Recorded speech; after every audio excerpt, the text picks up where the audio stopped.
नमस्कार, web India news में आपका स्वागत है। आज हम लोग उत्तर प्रदेश के भ्रमण पे हैं। आपको क्षेत्र संख्या 319 पे बात की जा रही है। यहाँ के डॉक्टर कृष्ण भान सिंह एक विधायक प्रत्याशी हैं और यहाँ पे एक मास्टर डिग्री लेकर के और एक PhD doctor of philosophy, this is an professional degree.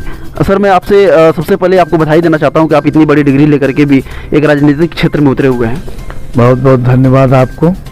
Sir, जैसे बता दें कि आप एक मास्टर डिग्री भी और एक साथ में एक डॉक्टर ऑफ फिलोसफी की डिग्री भी लिए हुए हैं और एक विधायक पोस्ट के लिए खड़े हो रहे हैं। इतनी बहुत खुशी की बात है जनता के लिए कि एक पढ़े हुए इंसान और एक अच्छे प्रोफेशनल इंसान इस मतलब आपके पनियारा क्षेत्र में, पनियारा के अंचल में और क्षेत्र संख्या 319 में एक विधानसभा के सदस्य के रूप में खड़े उतरे हैं आप।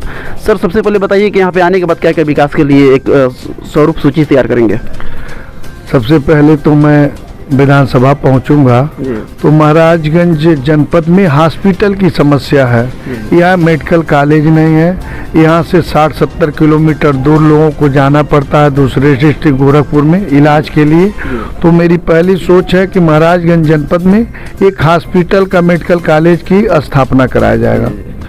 और यहाँ शिक्षा के क्षेत्र में भी बहुत कोई विश्वविद्यालय नहीं है, उसके लिए प्रयास किया जाएगा। टेक्निकल विद्यालय नहीं, उसके लिए प्रयास किया जाएगा।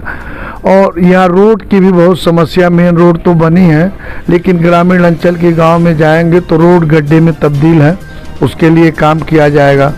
कोचिंग सेंटर, अगर बच्चे हैं कोचिंग विद्यालय के अलावा कोचिंग सेंटर, उसकी भी व्यवस्था नहीं, बहुत पिछड़ा इलाका है। तो हम लोग लगातार उसके लिए काम करेंगे। सर, बहुत सारी पार्टियां हैं, बीजेपी पार्टी हुई, भाजपा हो गई, AIM MIM की पार्टी हो गई, बहुत सारी पार्टियां हैं, लेकिन उसको न चुन करके आप एक सपा की पार्टी चुने, समाजवादी पार्टी, क्यों? देखिए, मैं पढ़ाई पीरियड में मैं छात्र संघ अध्यक्ष भी रहा और समाजवादी पार्टी में के नेतृत्व से मैं बहुत प्रभावित रहता था। आदरणीय अखिलेश यादव जी, माननीय मुलायम सिंह यादव जी जो कहते हैं करते हैं, उनके कथनी करने में भेद नहीं है। जैसे भारतीय जनता पार्टी में आप देखते हैं कहते कुछ और हैं, करते कुछ और हैं, लेकिन माननीय मुलायम सिंह अखिलेश यादव जी से मैं प्रभावित होकर पहली बार सदस्यता लिया समाजवादी पार्टी का और लगातार समाजवादी पार्टी में काम करता रहा। मैं जिले पदाधिकारी था, प्रदेश पे पदाधिकारी था और आज राष्ट्रीय कमेटी का सदस्य भी हूँ। सर, ये बीजेपी जो पार्टी है, ये बीजेपी पार्टी जो इतने 5 सालों में, पिछले 5 सालों तक राज की, उनके उपलक्ष्य में और इसके पिछले बार जो है आपको सपा की ही पार्टी थी, उत्तर प्रदेश की सरकार थी, तो उसमें सर ये बताएं कि क्या क्या कंपैरिजन रहा। जैसे उत्तर प्रदेश की इसकी जैसे पूर्व के पूर्व जो सपा पार्टी उसमें अपना नेतृत्व निभा रही थी और यहाँ पे बीजेपी पार्टी इस पिछले 5 सालों से निभा रही है, दोनों में क्या कंपेयर देखने को मिला? देखिए, समाजवादी पार्टी की सरकार थी तो जो विपक्ष के लोग थे वो कहने लगे कि पार्टी गुंडों की पार्टी है, ये है वो है, तो जनता ने के दिमाग में बैठ गया। लोग कहते थे एक जात समूह के जो है इंस्पेक्टर CO DM SP बैठाए जाते हैं, लेकिन ऐसा कुछ नहीं था। विपक्ष के लोग दुष्प्रचार किए।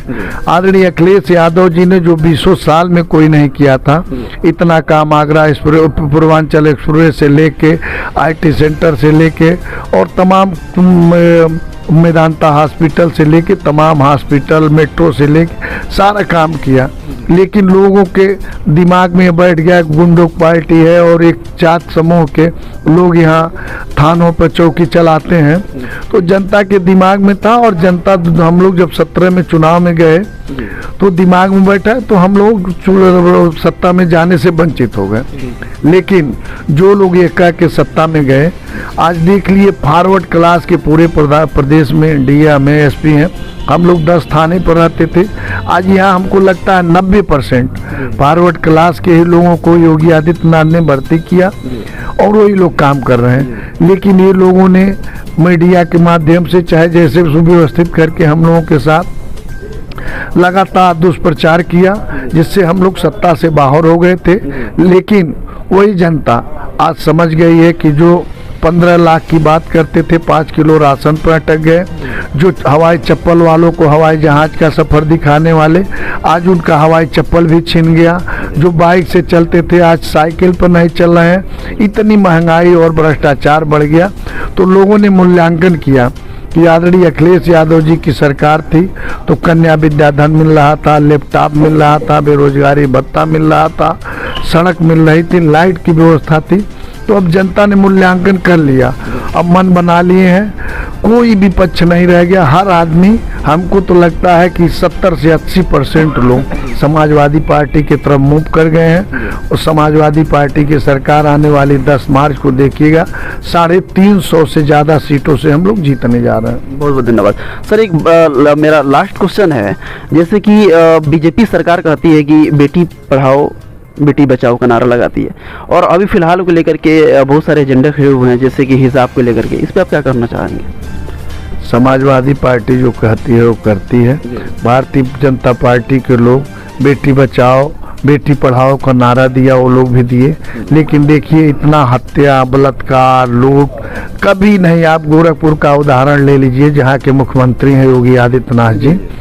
आप देखे होंगे पिछले 2 दशकों में जितना हत्या, लूट, बलात्कार नहीं हुआ, केवल 5 साल में। 5 साल में आप रिकॉर्ड पत्रकार साथी हैं, निकाल लीजिए। हाथरस कांड तो छोड़ दीजिए, मैं मूल उनके गढ़ की केवल गोरखपुर की बात बता रहा हूँ कि आप 20 साल का रिकॉर्ड निकाल लीजिए और इनके 5 साल का कार्यकाल का, जितना 20 साल में नहीं है उतना हत्या, लूट, बलात्कार केवल गोरखपुर में। तो पूरे प्रदेश की स्थिति आप मूल्यांकन कर लीजिएगा कि कितना बलात्कार हुआ, कितना लूट हुआ। इनके कार्यकाल में केवल कहा जाता था गुंडे ठोक दिया जाएंगे, गुंडे बाहर हैं, लेकिन जितना इस सरकार में गुंडाई हुई किसी सरकार में नहीं हुआ।